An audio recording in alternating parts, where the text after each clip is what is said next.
The Adventures of Sherlock Holmes. From the public domain, by Arthur Conan Doyle. Adventure 2. The Red-Headed League.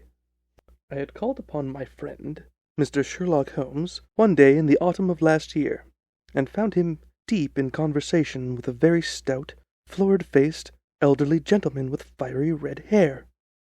With an apology for my intrusion, I was about to withdraw when Holmes pulled me abruptly into the room, and closed the door behind me. "You could not possibly have come at a better time, my dear Watson," he said cordially. "I was afraid that you were engaged." "So I am, very much so." "Then I can wait in the next room." "Not at all. This gentleman, Mr. Wilson, has been my partner and helper in many of my most successful cases, and I have no doubt that he will be of the utmost use to me and yours also." The stout gentleman half rose from his chair, and gave a bob of greeting, with a quick little questioning glance from his small, fat, encircled eyes. "Try the settee," said Holmes, relapsing into his armchair, and putting his finger-tips together, as was his custom when in judicial moods. "I know, my dear Watson, that you share my love of all that is bizarre, and outside the convention and humdrum routine of everyday life. You have shown your relish for it by the enthusiasm which has prompted you to chronicle, and, if you will excuse my saying so, somewhat to embellish so many of my own little adventures." "Your cases have indeed been of great interest to me," I observed. "You will remember that I remarked the other day, just before we went into the very simple problem presented by Miss Mary Sutherland, that for strange effects and extraordinary combinations we must go to life itself, which is always far more daring than any effort of the imagination." "A proposition which I took the liberty of doubting." "You did, Doctor. But none the less you must come round to my view, for otherwise I shall keep on piling fact upon fact on you until your reason breaks down under them and acknowledges me to be right. Now, Mr. Jabez Wilson here has been good enough to call upon me this morning, and to begin a narrative which promises to be one of the most singular which I have ever listened to for some time. You have heard me remark that the strangest and most unique things are very often connected not with the larger, but with the smaller crimes, and occasionally, indeed, where there is room for doubt whether any positive crime has been committed. As far as I've heard, it is impossible for me to say whether the present case is an instance of crime or not. But the course of events is certainly among the most singular that I have ever listened to. Perhaps, Mr. Wilson, you would have the great kindness to recommence your narrative? I ask you not merely because my friend Dr. Watson has not heard the opening part, but also because the peculiar nature of the story makes me anxious to have every possible detail from your lips. As a rule, when I have heard some slight indication of the course of events, I am able to guide myself by the thousands of other similar cases which occur to my memory. In the present instance, I am forced to admit that the facts are, to the best of my belief, unique." The portly client puffed out his chest with an appearance of some little pride, and pulled a dirty, wrinkled newspaper from the inside pocket of his great coat. As he glanced down the advertisement column, with his head thrust forward and the paper flattened out upon his knee, I took a good look at the man, and endeavoured, after the fashion of my companion, to read the indications which might be presented by his dress or appearance. I did not gain very much, however, by my inspection. Our visitor bore every mark of being an average, commonplace British tradesman, obese, pompous, and slow. He wore rather baggy grey shepherd's check trousers, and not over-clean black frock coat, unbuttoned in the front, and a drab waistcoat with a heavy, brassy Albert chain, and a square pierced bit of metal dangling down as an ornament, a frayed top hat, and a faded brown overcoat with a wrinkled velvet collar lay upon a chair beside him. Altogether, look as I would, there was nothing remarkable about the man save his blazing red head, and the expression of extreme chagrin and discontent upon his features. Sherlock Holmes's quick eye took in my occupation, and he shook his head with a smile as he noticed my questioning glances. "Beyond the obvious facts that he has at some time done manual labor, that he takes snuff, that he is a Freemason, and that he has been in China, and that he has done a considerable amount of writing lately, I can deduce nothing else." Mr. Jabez Wilson started up in his chair, with his forefinger upon the paper, but his eyes upon my companion. "How in the name of good fortune did you know all that, Mr. Holmes?" he asked. "How did you know, for example, that I did manual labor? It's as true as gospel, for I began as a ship's carpenter." "Your hands, my dear sir. Your right hand is quite a size larger than your left. You have worked with it. The muscles are more developed." "Well, snuff then. And the Freemasonry?" "I won't insult your intelligence by telling you how I read that, especially as, rather against the strict rules of your order, you use an arc and compass breastpin." Of course, I forgot that. But the writing? What else can be indicated by that right cuff, so very shiny for 5 inches, and the left one with the smooth patch near the elbow where you rested upon the desk?" "Well, but China. The fish that you have tattooed immediately above your right wrist could have only been done in China. I have made a small study of tattoo marks, and have even contributed to the literature of the subject. The trick of staining the fish's scales a delicate pink is quite peculiar to China. When, in addition, I see a Chinese coin hanging from your watch chain, the matter becomes even more simple." Mr. Jabez Wilson laughed heavily. "Well, I never," said he. "I thought at first you had done something clever, but I see there was nothing in it after all." "I began to think, Watson," said Holmes, "that I made a mistake in explaining omni ingognum pro magnifico. You know, and my poor little reputation, such as it is, will suffer shipwreck if I am so candid. Can you not find the advertisement, Mr. Wilson?" "Yes, I've got it now," he answered, with his thick red finger planted halfway down the column. "Here it is. This is what began it all. You just read it for yourself, sir." I took the paper from him and read as follows: "To the Red-Headed League, on account of the bequest of the late Ezekiah Hopkins of Lebanon, Pennsylvania, USA, there is now another vacancy open, which entitles a member of the League to a salary of £4 a week for purely nominal services. All red-headed men who are sound in body and mind and above the age of 21 years are eligible. Apply in person on Monday at 11 o'clock to Duncan Ross at the offices of the League, 7 Pope's Court, Fleet Street." "What on earth does this mean?" I exclaimed, after I had twice read over the extraordinary announcement. Holmes chuckled and wriggled in his chair, as was his habit when in high spirits. "It's a little off the beaten track, isn't it?" said he. "And now, Mr. Wilson, off you go at scratch and tell us about yourself, your household, and the effect which this advertisement had upon your fortunes. You will first make a note, Doctor, of the paper and the date." "It is the Morning Chronicle, April 27, 1890, just 2 months ago." "Very good. Now, Mr. Wilson." "Well, it is just as I've been telling you, Mr. Sherlock Holmes," said Jabez Wilson, mopping his forehead. "I have a small pawnbroker's business at Coburg Square, near the city.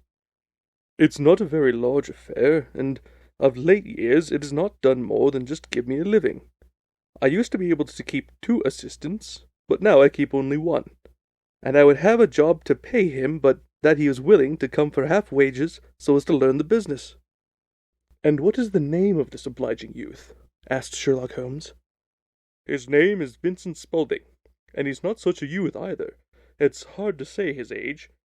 I should not wish a smarter assistant, Mr. Holmes, and I know very well that he could better himself and earn twice what I am able to give him. But after all, if he is satisfied, why should I put ideas in his head?" "Why, indeed? You seem fortunate having an employee who comes under the full market price. It's not a common experience among employers in this age. I don't know that your assistant is not as remarkable as your advertisement." "Oh, he has his faults, too," said Mr. Wilson. "Never was such a fellow for photography. Snapping away with a camera when he ought to be improving his mind. and then diving down in the cellar like a rabbit into its hole to develop his pictures. That is his main fault. But on the whole, he's a good worker. There's no vice in him." "He's still with you, I presume?" "Yes, sir. He and a girl of 14 who does a bit of simple cooking and keeps the place clean. That's all I have in the house, for I am a widower, and never had any family. We live very quietly, sir, the three of us, and we do keep a roof over our heads and pay our debts if we do nothing more. The first thing that put us out was that advertisement. Spaulding, he came down into the office just this day 8 weeks ago, with this very paper in hand, and he says, "I wish to the Lord, Mr. Wilson, that I was a red-headed man."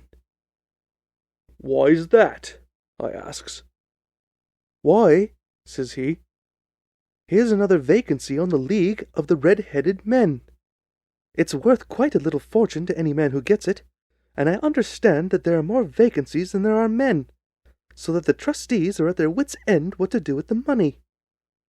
If my hair would only change color, here's a nice little crib all ready for me to step into." "Why is that, then?" I asked. "You see, Mr. Holmes, I'm a very stay-at-home man, and as my business came to me instead of me having to go to it, I was often weeks on end without putting my foot out over the doormat. In that way, I didn't know much of what was going on outside, and I was always glad a bit of news."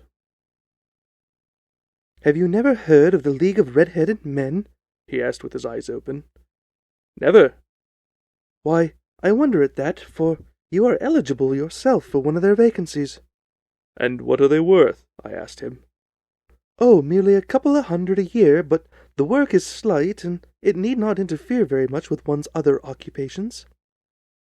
Well, you can easily think that made me prick up my ears, for the business had not been over good for some years, and an extra couple of hundred would have been very handy. "Tell me all about it," said I. "Well," said he, showing me the advertisement, "you can see for yourself that the League has a vacancy, and that there's the address where you should apply for particulars. As far as I can make out, the League was founded by an American millionaire, Ezekiel Hopkins, who was very peculiar in his ways. He was himself red-headed, and he had a great sympathy for all red-headed men. So when he died, it was found that he had left his enormous fortune in the hands of trustees, with instructions to apply the interest to the providing of easy berths to men whose hair is of that color. From all I hear, it is splendid pay and very little to do." "But," said I, "there would be millions of red-headed men who would apply." "Not so many as you might think," he answered. "You see, it is really confined to Londoners, and to grown men. This American had started from London when he was young, and he wanted to do the old town a good turn. Then again, I have heard it is of no use to apply if your hair is light red or dark red, or anything but real bright, blazing, fiery red. Now, if you cared to apply, Mr. Wilson, you would just walk in, but perhaps it would hardly be worth your while to put yourself out of the way for the sake of a few £100. Now it is a fact, gentlemen, as you may see for yourselves, that my hair is of a very full and rich tint, so that it seems to me that if there was to be any competition in the matter, I stood as good a chance as any man that I had ever met. Vincent Spaulding seemed to know so much about it that I thought he might prove useful, so I just ordered him to put up the shutters for the day and to come right away with me. He was very willing to have a holiday, so we shut the business up and started off for the address that was given to us in the advertisement. I never hoped to see such a sight as that again, Mr. Holmes. From north, south, east, and west, every man who had a shade of red in his hair had trampled into the city to answer the advertisement. Fleet Street was choked with red-headed folk, and Pope's Court looked like a coaster's orange barrow. I should not have thought there were so many in the whole country as were brought together by that single advertisement. Every shade of color they were, straw, lemon, orange, brick, Irish setter, liver, clay. But, as Spaulding said, there were not many who had the real, vivid flame-colored tint. When I saw how many were waiting, I would have given it up in despair. But Spaulding would not hear of it. How he did it, I could not imagine. But he pushed and pulled and butted until he got me through the crowd, and right up to the steps which led to the office. There was a double stream upon the stair, some going in hope, and some coming back dejected. But we wedged in as well as we could, and soon found ourselves in the office. "Your experience has been a most entertaining one," remarked Holmes, as his client paused and refreshed his memory with a huge pinch of snuff. "Pray, continue your very interesting statement." "There was nothing in the office but a couple of wooden chairs and a deal table, behind which sat a small man with a head that was even redder than mine. He said a few words to each candidate as he came up, and then he always managed to find some fault in them which would disqualify them. Getting a vacancy did not seem to be such a very easy matter after all. However, when our turn came, the little man was much more favorable to me than to any of the others, and he closed the door as we entered, so that he might have a private word with us." "This is Mr. Jabez Wilson," said my assistant, "and he is willing to fill a vacancy in the League." "And he is admirably suited for it," the other answered. "He has every requirement. I cannot recall when I have seen anything so fine." He took a step backwards, cocked his head to one side, and gazed at my hair until I felt quite bashful. Then suddenly he plunged forward, wrung my hand, and congratulated me warmly on my success. "It would be injustice to hesitate," said he.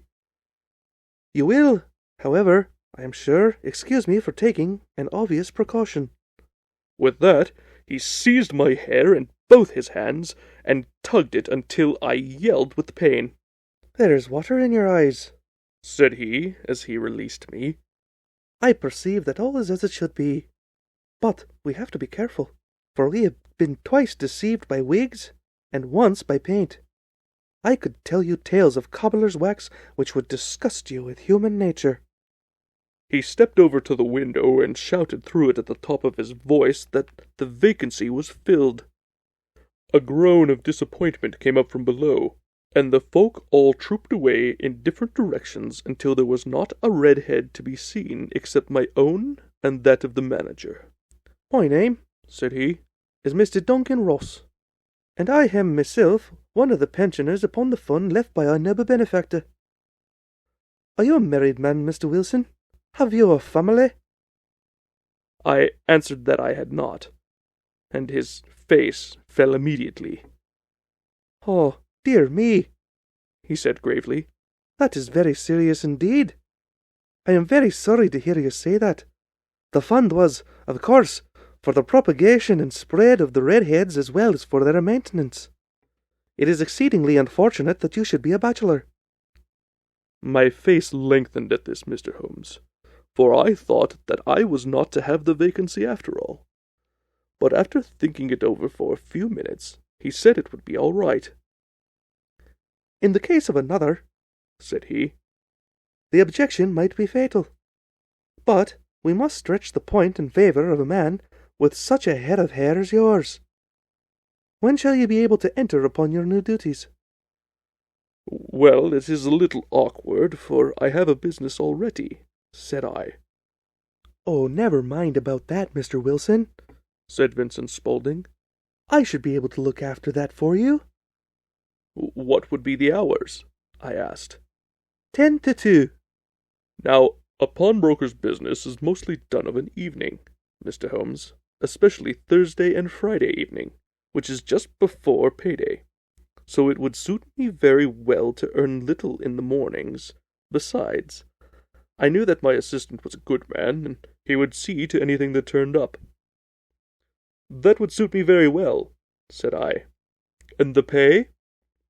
"It's £4 a week." "And the work?" "Is purely nominal." What do you call purely nominal? Well, you have to be in the office, or at least in the building, the whole time. If you leave, you forfeit your whole position forever. The will is very clear upon that point. You don't comply with the conditions if you budge from the office during that time. It's only 4 hours a day, and I should not think of leaving, said I. No excuse will avail, said Mr. Duncan Ross. Neither sickness, nor business, nor anything else. There you must stay, or you lose your billet. And the work?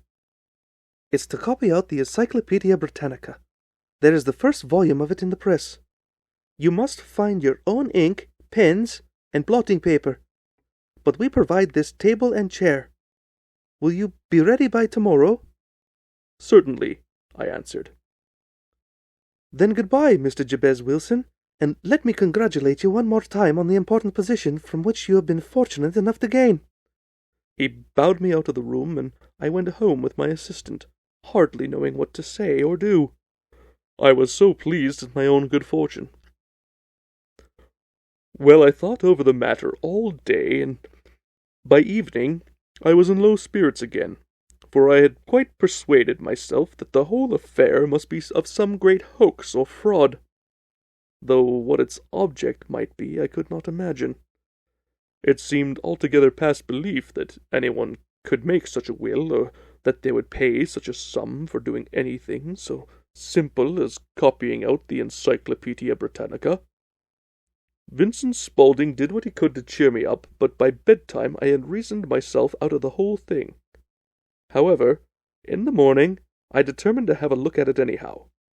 So I bought a penny bottle of ink, and with a quill pen and 7 sheets of foolscap paper, I started off for Pope's Court. Well, to my surprise and delight, everything was right as possible. The table was set out ready for me, and Mr. Duncan Ross was there to see that I got fairly to work. He started me off upon the letter A, and then left me.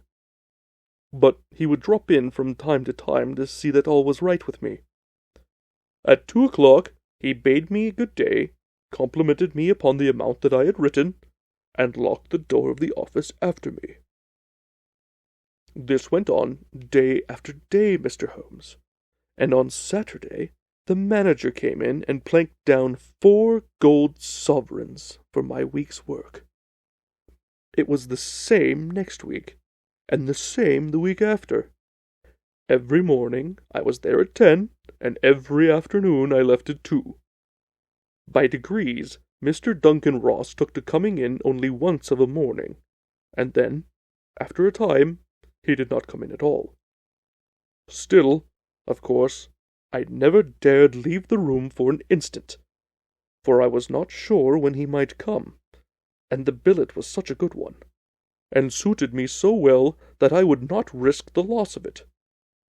8 weeks passed away like this, and I had written all about abbots and archery and armour and architecture and Attica, and hoped with diligence that I might get on to the bees before very long. It cost me something in foolscap, and I had pretty nearly filled a shelf with my writings, and then suddenly the whole business came to an end. To an end? Yes, sir, and no later than this morning. I went to my work as usual at 10 o'clock, but the door was shut and locked, with a little square of cardboard hammered onto the middle of the panel with a tack. Here it is. You can read it for yourself.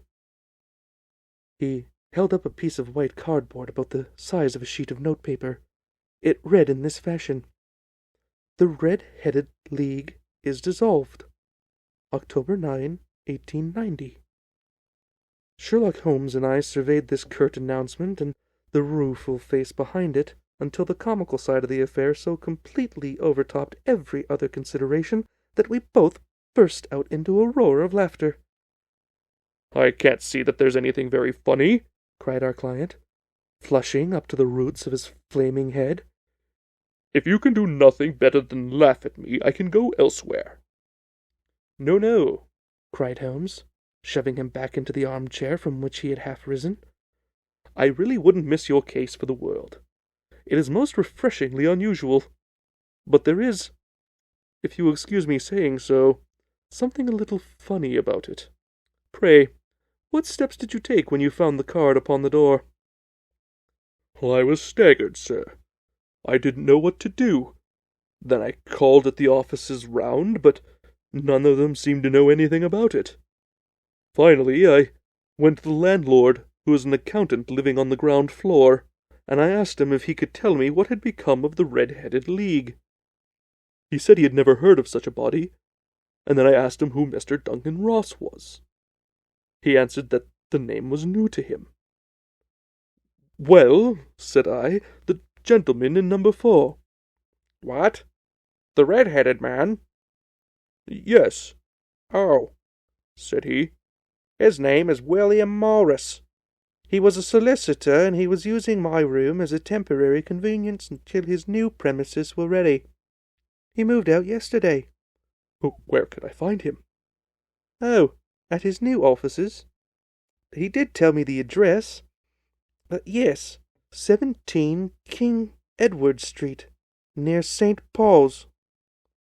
I started off, Mr. Holmes, but when I got to that address, it was a manufactory of artificial kneecaps, and no one in it had ever heard of either Mr. William Morris or Mr. Duncan Ross. "And what did you do then?" asked Holmes. "I went to Saxe-Coburg Square, and I took the advice of my assistant, but he could not help me in any way. He could only say that if I waited I should hear by post. But that was not quite good enough, Mr. Holmes. I did not wish to lose such a place without a struggle. So, as I had heard that you were good enough to give advice to poor folk who were in need of it, I came to you right away." "And you did very wisely," said Holmes. "Your case is an exceedingly remarkable one, and I shall be happy to look into it. From what you have told me, I think it is possible that graver issues hang from it than might at first sight appear." "Grave enough?" said Mr. Jabez Wilson. "Why, I have lost £4 a week." "As far as you are personally concerned," remarked Holmes, "I do not see that you have any grievance against this extraordinary league. On the contrary, you are, as I understand, richer by some £30, to say nothing of the minute knowledge which you have gained on every subject which comes under the letter A. You have lost nothing by them." "No, sir, but I want to find out about them, and who they are, and what their object was on playing this prank on me, if it was a prank. It was a pretty expensive joke for them, for it cost them £32. We shall endeavour to clear these points up for you. And first, 1 or 2 questions, Mr. Wilson. This assistant of yours, who first called your attention to the advertisement, how long had he been with you?" "About a month, then." "And how did he come?" "In answer to an advertisement." "Was he the only applicant?" "No, I had a dozen." "Why did you pick him?" "Because he was handy and would come cheap." "Ah, at half wages, in fact." "Yes." "And what is he like, this Vincent Spaulding?" "He's small, stout-built, very quick in his ways, no hair on his face, though he's not a day short of 30, and he has a white splash of acid upon his forehead." Holmes sat up in his chair in considerable excitement. "I thought as much," said he. "Perhaps, have you ever observed that his ears are pierced for earrings?" "Why, yes, sir. He told me that a gypsy had done it for him when he was a lad." Said Holmes, sinking back in a deep thought. "He is still with you?" "Oh, yes, sir. I have only just left him." "And your business has been attended to in your absence?" "Nothing to complain of, sir. There's never very much to do of a morning." "Well, that will do, Mr. Wilson. I shall be happy to give you an opinion upon the subject in the course of a day or 2. Today is Saturday, and I hope that by Monday we may come to a conclusion." "Well, Watson," said Holmes, when our visitor had left us, What do you make of it all?" "I make nothing of it," I answered frankly. "It is a most mysterious business." "As a rule," said Holmes, "the more bizarre a thing is, the less mysterious it proves to be. It is your commonplace, featureless crimes which are really puzzling, just as a commonplace face is the most difficult to identify. But I must be prompt over this matter." "What are you going to do, then?" I asked. "To smoke," he answered. "It is quite a three-pipe problem, and I beg that you won't speak to me for 50 minutes. He curled himself up in a chair, with his thin knees drawn up to his hawk-like nose, and there he sat with his eyes closed and his black clay pipe thrusting out like the bill of some strange bird. I had come to the conclusion that he had dropped asleep, and indeed was nodding off myself, when he suddenly sprang out of his chair with the gesture of a man who made up his mind, and put his pipe down upon the mantelpiece. "Sarasate plays at the St. James Hall this afternoon," he remarked. "What do you think, Watson? Could your patients spare you for a few hours?" "I have nothing to do today. My practice is never very absorbing." "Then put on your hat and come. I am going through the city first, and we can have some lunch on the way. I observe that there is a good deal of German music on the program, which is rather more to my taste than Italian or French. It is introspective, and I want to introspect. Come along." We travelled by the Underground as far as Aldersgate, and a short walk took us to the Saxe Coburg Square, the scene of the singular story which we had listened to in the morning. It was a poky, little, shabby, gentle place, where 4 lines of dingy 2-storied brick houses looked out into a small railed-in enclosure, where the lawn of a weedy grass and a few clumps of faded laurel bushes made a hard fight against a smoke-laden and uncongenial atmosphere. 3 gilt balls and a brown board with Jabez Wilson in white letters upon a corner house announced the place where our red-headed client carried out his business. Sherlock Holmes stopped in front of it with his head on one side and looked it all over, with his eyes shining brightly between puckered lids. Then he walked slowly up the street, and then down again to the corner, still looking keenly at the houses. Finally, he returned to the pawnbroker's, and having thumped vigorously upon the pavement with his stick 2 or 3 times, he went up to the door and knocked. It was instantly opened by a bright-looking, clean-shaven young fellow, who asked him to step in. "Thank you," said Holmes. "I only wished to ask you how you would go from here to the Strand." "3rd right, 4th left," answered the assistant promptly, closing the door. "Smart fellow that," observed Holmes, as we walked away. "He is, in my judgment, the 4th smartest man in London, and for daring I am not sure that he has not a claim to be 3rd. I have known something of him before." "Evidently," said I. "Mr. Wilson's assistant counts for a good deal in this mystery of the Red-Headed League. I am sure that you inquired your way merely in order that you might see him." "Not him." "What then?" "The knees of his trousers." "And what did you see?" "What I expected to see." "Why did you beat the pavement?" "My dear doctor, this is a time for observation, not for talk. We are spies in an enemy's country. We must know something of Saxe Coburg Square. Let us now explore the parts which lie behind it." The road in which we found ourselves as we turned round the corner from the retired Saxe Coburg Square presented as a great contrast to it as the front of a picture does to the back. It was one of the main arteries which conveyed the traffic of the city to the north and west. The roadway was blocked with the immense stream of commerce flowing in a double tide inward and outward, while the footpaths were blocked with the hurrying swarm of pedestrians. It was difficult to realize, as we looked at the line of fine shops and stately business premises, that they really abutted on the other side upon the faded and stagnant square which we had just quitted. "Let me see," said Holmes, standing at the corner and glancing along the line. "I should like just to remember the order of the houses here. It's a hobby of mine to have an exact knowledge of London. There's Mortimer's, the tobacconist, the little newspaper shop, the Coburg branch of the City and Suburban Bank, the vegetarian restaurant, and McFarland's carriage building depot. That carries us right on to the other block.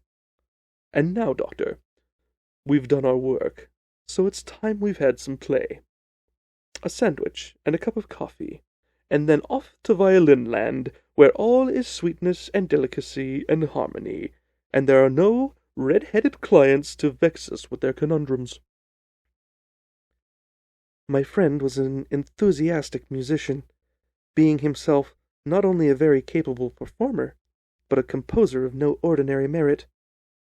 All the afternoon he sat in the stalls, wrapped in the most perfect happiness, gently waving his long, thin fingers in time to the music, while his gently smiling face and his languid, dreamy eyes were as unlike those of Holmes the sleuth-hound, Holmes the relentless, keen-witted, ready-handed criminal agent, as it was possible to conceive. In his singular character the dual nature alternately asserted itself, and his extreme exactness and astuteness represented, as I have often thought, the reaction against the poetic and contemplative mood which occasionally predominated in him. The swing of his nature took him from extreme languor to devouring energy, and, as I knew well, he was never so truly formidable as when, for days on end, he had been lounging in his armchair amid his improvisations and his black-letter editions. Then it was that the lust of the chase would suddenly come upon him, and his brilliant reasoning power would rise to the level of intuition, until those who were unacquainted with his methods would look askance at him, as on a man whose knowledge was not that of other mortals. When I saw him that afternoon so enwrapped in the music at St. James's Hall, I felt that an evil time might be coming to those whom he had set himself to hunt down. "You want to go home, no doubt, Doctor," he remarked as we emerged. "Yes, it would be as well. And I have some business to do which will take some hours. This business at Coburg Square is serious." "Why serious?" "A considerable crime is in contemplation. I have every reason to believe that we shall be in time to stop it. But today being Saturday rather complicates matters. I still want your help tonight." "At what time?" 10 will be early enough." "Then I shall be at Baker Street at 10. "Very well. And I say, Doctor, there may be some little danger, so kindly put your army revolver in your pocket." He waved his hand, turned on his heel, and disappeared in an instant among the crowd. I trust that I am not more dense than my neighbors, but I was always oppressed with a sense of my own stupidity in my dealings with Sherlock Holmes. Here I had heard what he heard, I had seen what he had seen, and yet from his words it was evident that he saw clearly not only what had happened, but what was about to happen, while to me the whole business was still confused and grotesque. As I drove home to my house in Kensington, I thought it all over. From the extraordinary story of the red-headed copier of the encyclopedia, down to the visit to Saxe Coburg Square, and the ominous words with which he had parted from me. What was this nocturnal expedition, and why should I go armed? Where were we going, and what were we to do? I had the hint from Holmes that this smooth-faced pawnbroker's assistant was a formidable man, a man who might play deep games. I tried to puzzle it out, but gave it up in despair and set the matter aside until night should bring an explanation. It was 9:15 when I started from home and made my way across the park, and so through Oxford Street to Baker Street. 2 hansoms were standing at the door. and as I entered the passage, I heard the sound of voices from above. On entering his room, I found Holmes in animated conversation with two men, one of whom I recognized as Peter Jones, the official police agent, while the other was a long, thin, sad-faced man, with a very shiny hat and oppressively respectable frock coat. "Ha! Our party is complete," said Holmes, buttoning up his pea-jacket and taking his heavy hunting crop from the rack. "Watson, I think you know Mr. Jones of Scotland Yard. Let me introduce you to Mr. Merryweather, who is to be our companion in tonight's adventure." "We're hunting in couples again, Doctor, you see," said Jones in his consequential way. "Our friend here is a wonderful man for starting a chase. All he wants is an old dog to help him do the running down." "I hope a wild goose may not prove to be the end of our chase," observed Mr. Merryweather gloomily. "You may place considerable confidence in Mr. Holmes, sir," said the police agent loftily. "He has his own little methods, which are, if he won't mind me saying so, just a little too theoretical and fantastic. But he has the makings of a detective in him. It's not too much to say that once or twice, as in the business of the Sholto murder and the Agra treasure, he has been more nearly correct than the official force." "Oh, if you say so, Mr. Jones, it's all right," said the stranger with difference. "Still, I confess that I miss my rubber. It's the first Saturday night for 27 years that I've not had my rubber." "I think you will find," said Sherlock Holmes, "that you will play for a higher stake tonight than you have ever done yet, and that the play will be more exciting. For you, Mr. Merryweather, the stake will be some £30,000, and for you, Jones, it will be the man upon whom you wish to lay your hands." "John Clay, the murderer, thief, smasher, and forger. He's a young man, Mr. Merryweather, but he's at the head of his profession, and I'd rather have my bracelets on him than any other man in London. He's a remarkable man, is young John Clay. His grandfather was a royal duke, and he himself has been to the Eton in Oxford. His brain's as cunning as his fingers, and though we meet signs of him at every turn, we never know where to find the man himself. He'll crack a crib in Scotland one week, and be raising money to build an orphanage in Cornwall the next. I've been on his track for years, and never set my eyes on him yet." "I hope that I may have the pleasure of introducing you tonight. I had one or two little turns with Mr. John Clay also, and I agree with you that he is at the head of his profession. It is past 10, however, and quite some time that we started. If you two will take the first hansom, Watson and I will follow in the second." Sherlock Holmes was not very communicative during the long drive, and lay back in the cab humming the tunes which he had heard in the afternoon. We rattled through the endless labyrinth of gaslit streets until we emerged into Farrington Street. "There we are, close now," my friend remarked. "This fellow Merryweather is a bank director, and personally interested in the matter. I thought it as well to have Jones with us also. He is not a bad fellow, though an absolute imbecile in his profession. He has one positive virtue. He is as brave as a bulldog, and as tenacious as a lobster if he gets his claws upon anyone. Here we are, and here they are, waiting for us." We had reached the same crowded thoroughfare in which we had found ourselves in the morning. Our cabs were dismissed, and following the guidance of Mr. Merryweather, we passed down a narrow passage and through a side door, which he opened for us. Within there was a small corridor, which ended in a very massive iron gate. This was also opened, and led down a flight of winding stone steps, which terminated at another formidable gate. Mr. Merryweather stopped to light a lantern, and then conducted us down a dark, earth-smelling passage, and so, after opening a third door, into a huge vault or cellar, which was piled all round with crates and massive boxes. "You're not very vulnerable from above," Holmes remarked, as he held up the lantern and gazed about him. Nor from below, said Mr. Merryweather, striking his stick upon the flags which lined the floor. Why, dear me, it sounds quite hollow, he remarked, looking up in surprise. I must really ask you to be a little more quiet, said Holmes severely. You have already imperiled the whole success of our expedition. Might I beg that you would have the goodness to sit down upon one of those boxes and not to interfere?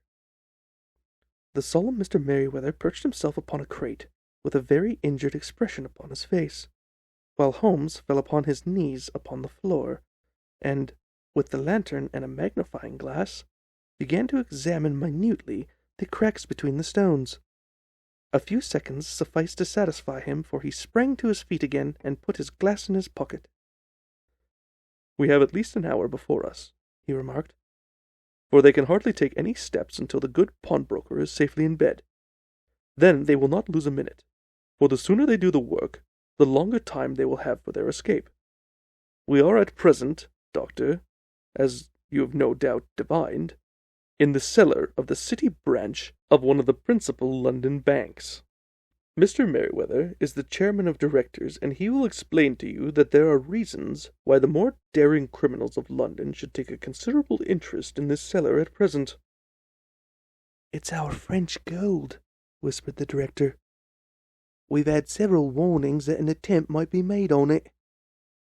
Your French gold? Yes. We had occasion some months ago to strengthen our resources and borrow for that purpose 30,000 Napoleons from the Bank of France. It's become known that we never had the occasion to unpack the money, and that it is still lying in our cellar.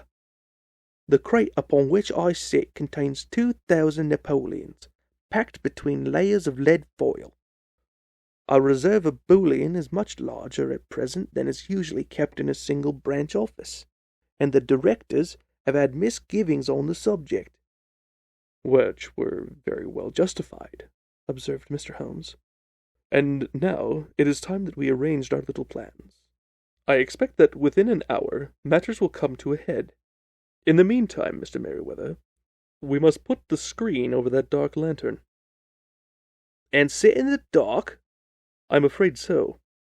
I had brought a pack of cards in my pocket, and I thought that, as we are a partie carrée, you might have your rubber after all. But I see that the enemy's preparations have gone so far that we cannot risk the presence of a light.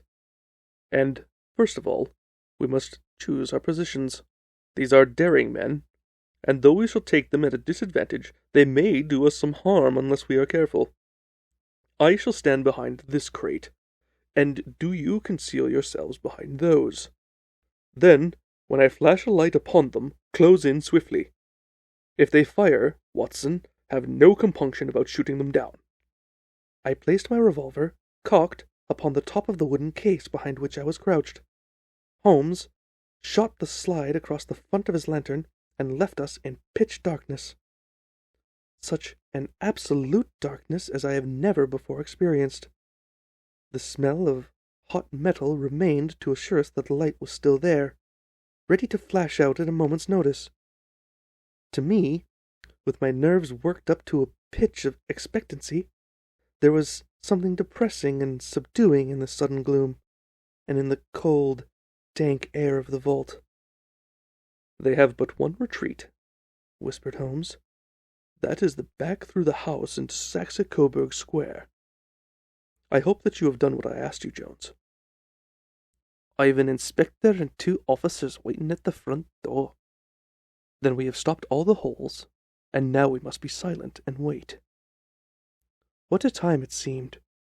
From comparing notes afterwards, it was but an hour and a quarter. Yet it appeared to me that the night must have almost gone, and the dawn be breaking above us.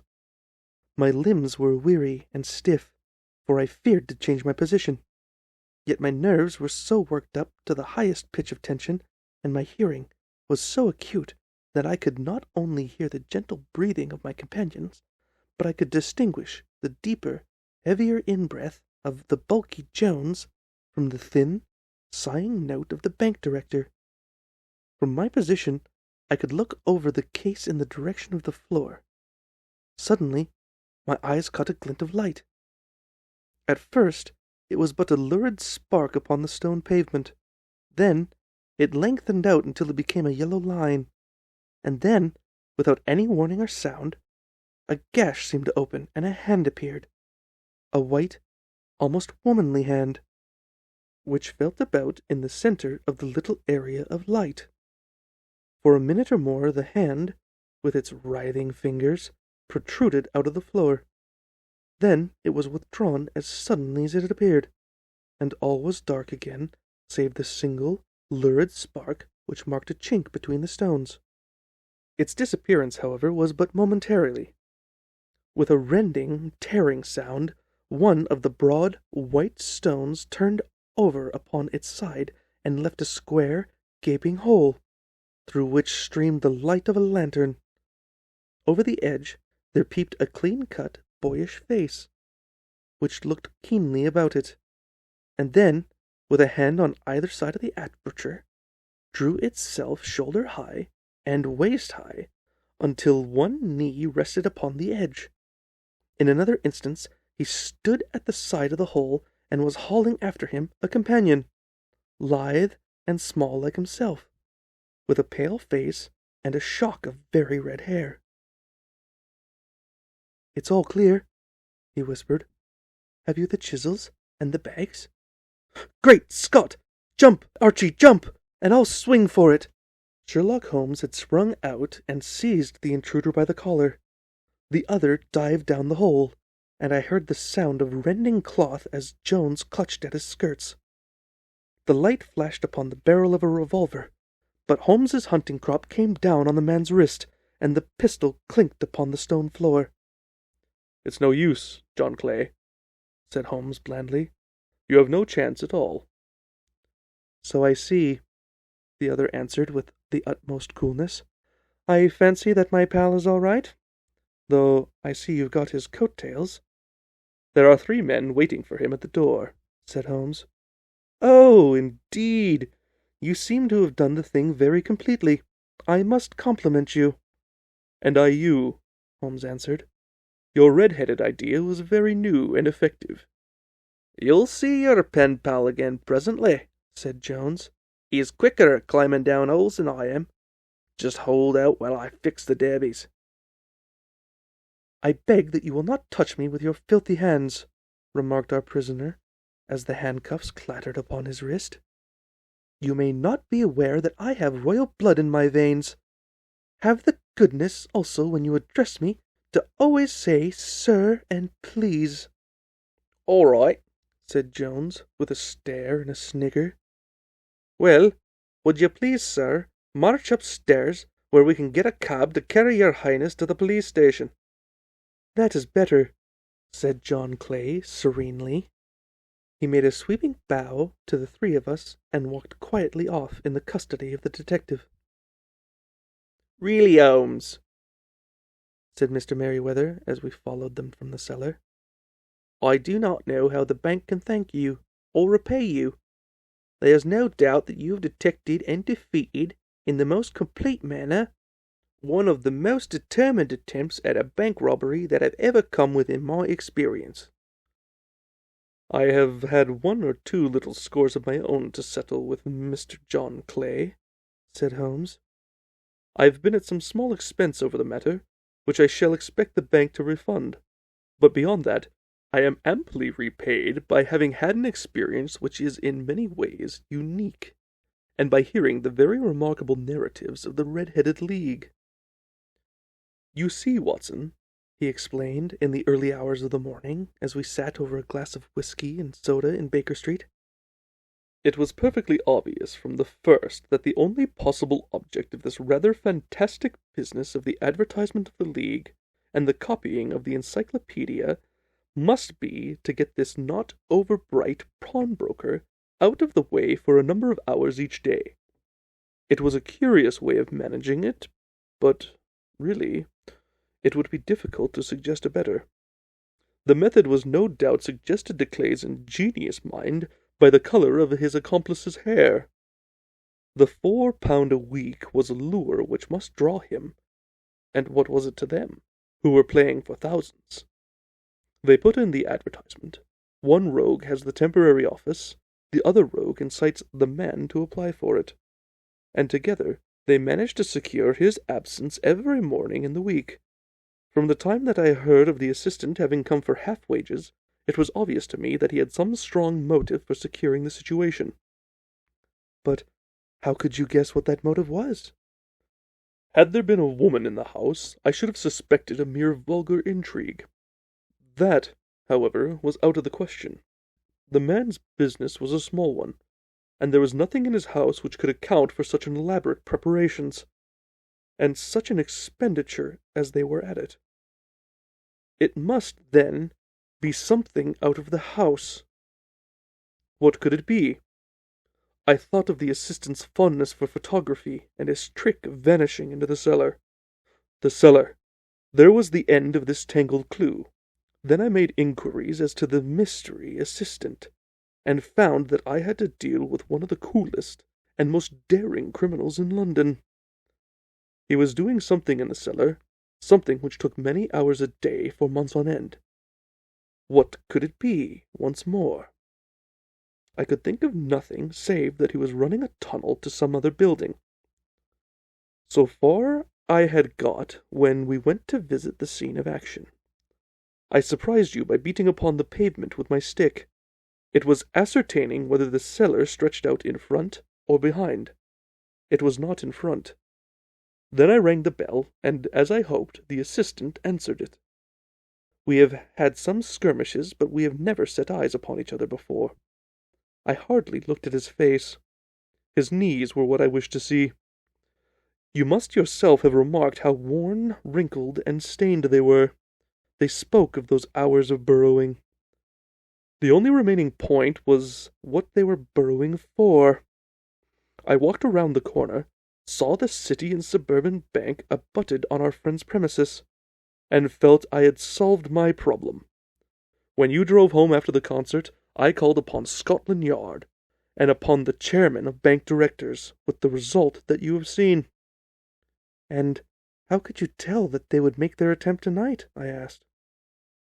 Well, when they closed their office as League, that was the sign that they no longer cared about Mr. Jabez Wilson's presence. In other words, they had completed their tunnel. But it was essential that they should use it soon, as it might be discovered, or the bullion might be removed. Saturday would suit them better than any other day, as it would give them 2 days for their escape. For all of these reasons, I expected them to come tonight. You reasoned it out beautifully, I exclaimed in unfeigned admiration. It is so long a chain, and yet every link rings true. It saved me from ennui, he answered, yawning. Alas, I already feel it closing in upon me. My life is spent in one long effort to escape from the commonplaces of existence. These little problems help me to do so. And you are a benefactor of the race? Said I. He shrugged his shoulders. Well, perhaps, after all, it is of some little use, he remarked.